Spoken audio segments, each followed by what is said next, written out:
should we start with actually?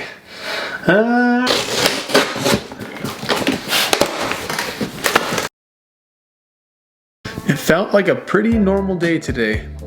Wake up, drag myself downstairs, you know, have a bomb breakfast. Most important meal of the day, I hear. Well, I mean, coffee is probably even more important. Gotta have her coffee, right? But today wasn't just a normal day. Today was special. Today was exciting because today we get to order car parts.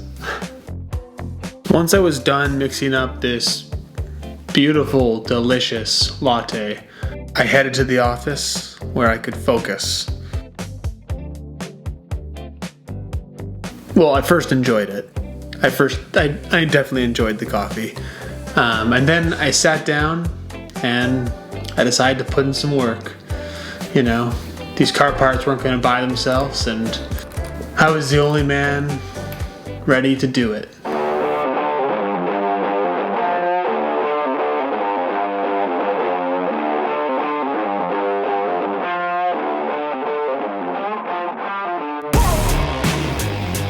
All right, parts are on order. Now we just got to wait.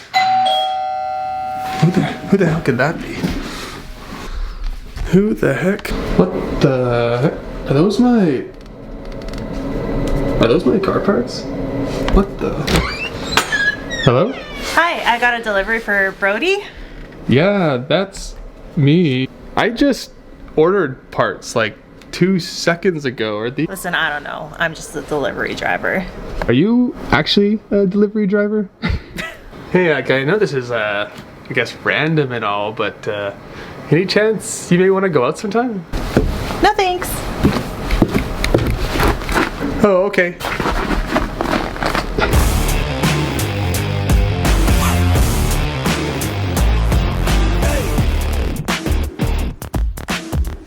Alrighty guys, I honestly don't really know what that was all about. I swear that doesn't usually happen.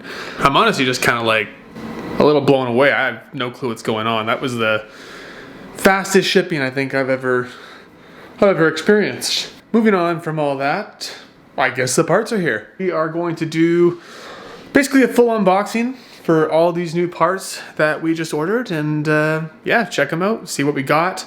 I guess I did want to add, just before we kind of just jump in here, some of you may be aware if you've watched any of my previous videos, it had been a little while since I have last posted. And I mean, heck, you would have just seen 2 seconds ago. It's cold outside, man, and that's kind of my, well, you know what? It's not really an excuse per se, because I mean, it's pretty good reasons. It's cold, it's dark, the car doesn't move. So if you guys have caught obviously the last few videos, you would know what's going on. If you haven't, definitely recommend going and checking them out. Went way more in depth with, you know, what happened to my car in the first place, and obviously what's going on now and what my future plans are with the car. Last, I don't know if it was September or October, picked up a brand new short block. Along with that, we did pick up a new oil pump as well. But yes, we did still have a few parts left. Like I've mentioned in the past, the shop that will be doing all the work, they will provide some of the smaller parts, so anything from valve cover gaskets or timing belt kit, water pump, any little seals or O-rings or whatever may be needed along the way. I more or less just wanted to take care of all the kind of the big ticket items, you know, any big expensive parts. I just wanted to buy, get it out of the way. Potentially I can get these for a little bit cheaper than a shop would probably charge me, just because of any markups and whatnot. And then yeah, we have a bunch more information, I guess, to share with you guys as far as when the shop is going to be doing all the work. I got some more updates here in this video as well. So let's just dive in. Let's get these parts opened and take a closer look. All right, these are all the parts that I kind of needed to complete the engine build that I have going on. But in prior videos, we did do an unboxing for the new IAG short block. We went with the 750, the closed deck short block. As well, we picked up a new JDM oil pump. If you guys want to see that, go check out that past video. What should we start with actually? This one's right here. Let's start with the Killer Bee stuff. It's pretty obvious. Being that, you know, I have essentially a brand new motor going back into my car, which I'm still like lost for words about. It's still all so surreal to me that this is even happening. Obviously, a lot of people know that the stock oil pickups on the STIs are prone to failure. That's why I wanted to go ahead and replace it. That's one thing I had never done to my car in the past, was upgrading the oil pickup. And I kind of just figure, you know, if I have essentially a brand new engine going back in, you know, I might as well upgrade the oil pan at the same time, you know, give this thing a ultimate refresh, if you will. So there you go. You can see, I know I went with like an IAG block as well, but I've always heard just really good things about the Killer Bee brand. So that is why I decided to go Killer Bee. There you go. Oh, don't lose that little O-ring. There you go, guys. You can see the brand new oil pickup. If a new motor is going back in here, guys, there's no way I'm sticking with the stock oil pickup. And then lastly, I believe this is the oil baffle. Let's throw things around. And here we got, this is the baffle. Right there. Right on. Pretty sweet. So here. So how the heck did I pull this out? I don't remember. But we got it. We got it. Alright. So we got our oil for the new engine. Now let's talk about the heads, because as you know in past videos, I have mentioned that I'm sticking with the OEM heads. And when we get those back from the machine shop, we are obviously gonna need some new head gaskets to put this all back together. So what we did is, oh, hey, here it is. There you go. The Greddy magnetic drain plug. Gotta upgrade the drain plug, you know. Gotta, man. Anyways. Tomei.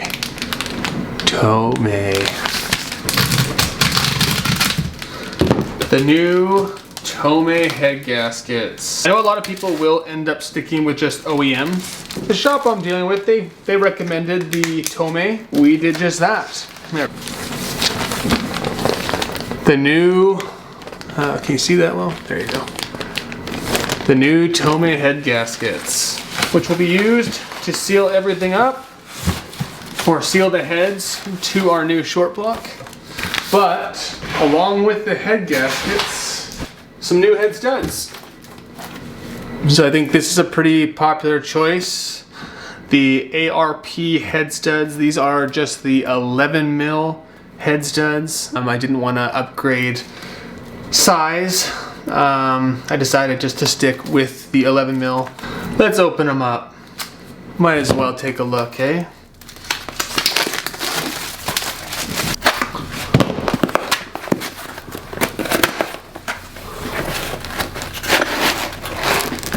Ooh, some packaging. There you have it. Assembly lubricant.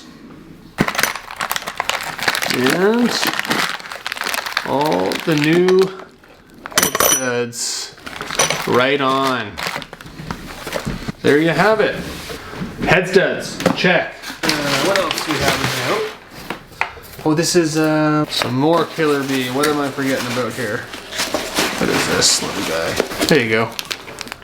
There's that little, what is it, NPT? Was that what it was? NPT plug? We had the magnetic drain plug and then this. That is our Killer Bee stuff. As for this last box of ours, just to quickly go over. So we had our new head gaskets, new head studs. We have our new Killer Bee oil pickup and oil pan and oil baffle. Last but not the least, as far as performance modifications for the car, I'm not jumping in to all that stuff right now. I'm more focused on getting the motor rebuilt back into the car, and then obviously breaking it in. You know, we're gonna have to think about breaking in the new motor.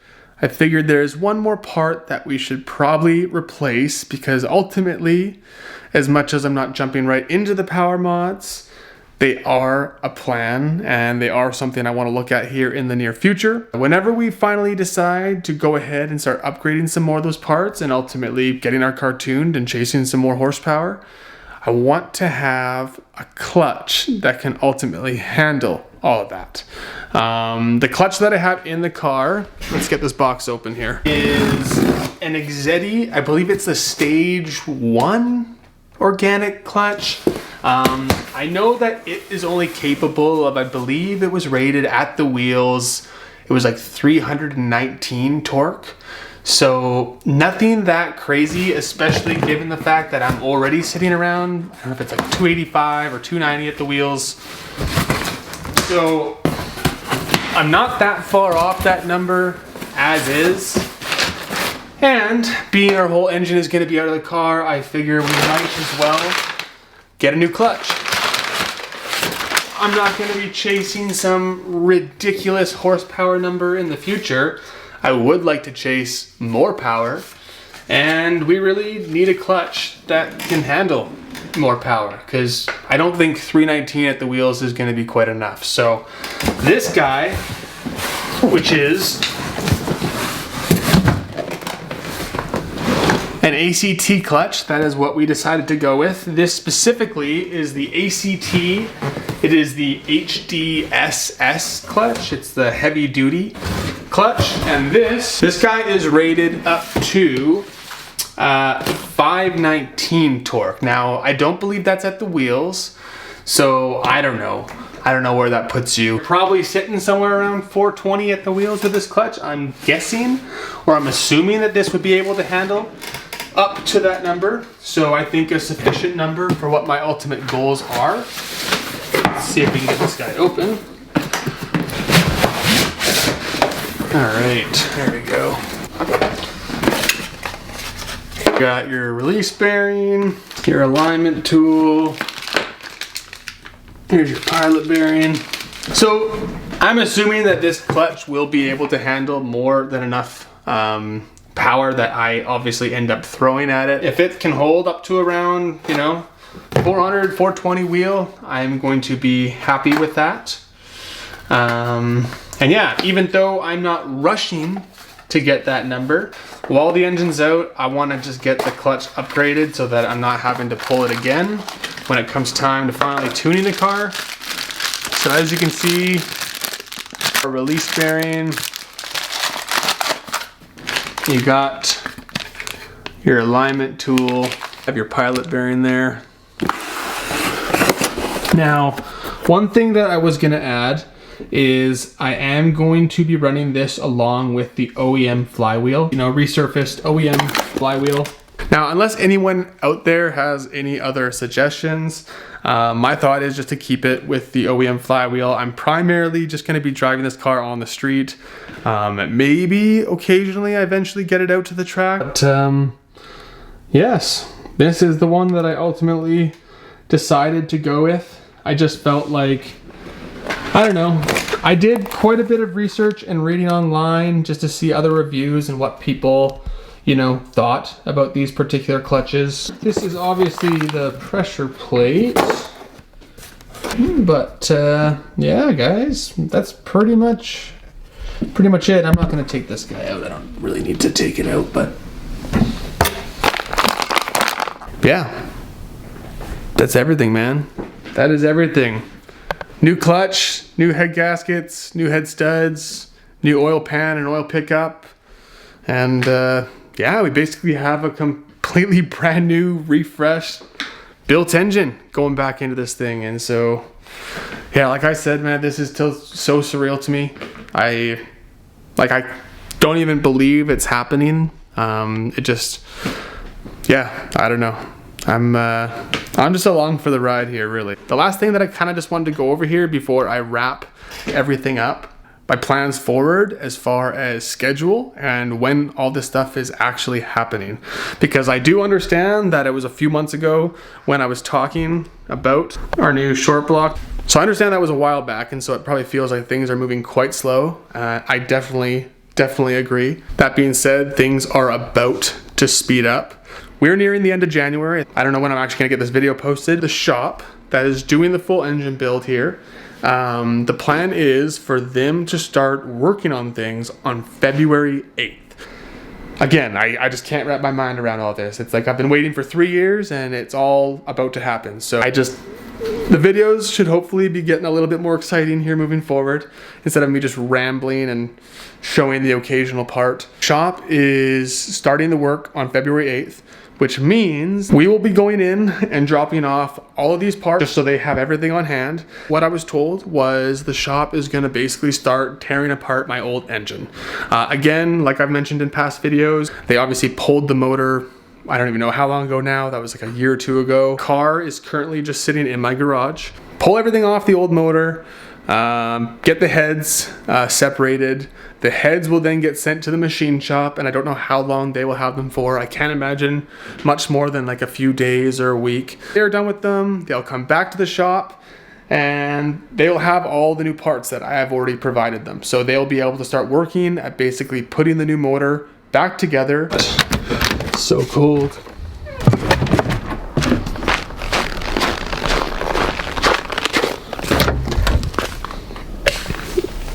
Ooh, there she is, all lonesome. As soon as I get that call from the shop, the Subi is gonna be on a tow truck, getting brought back into the shop, and ultimately getting ready to get a brand new, refreshed, built motor. It's all going back in. Yeah, this is crazy. So we'll wait and see. We'll see how long it ends up taking, you know, later here in the month of February, or if it's in March, I don't really care. It's gonna be kind of perfect timing because we're just gonna be getting into spring, which means I'll have this thing probably up on the road, breaking in that new motor, you know, just in time when the roads get dry and all this snow melts away. I think that pretty much wraps up this video. I think I covered everything that I really wanted to. I am going to continue to try and do my best as far as filming as much as possible around all this here moving forward. So you can bet that when it comes time to actually getting these parts all thrown in the truck, finally bring all these parts into the shop, trying to take you guys along on this journey with me. So see how quick we get things back up and running. Yeah, I hope you guys enjoyed. Catch you in the next video, and yeah, take it easy.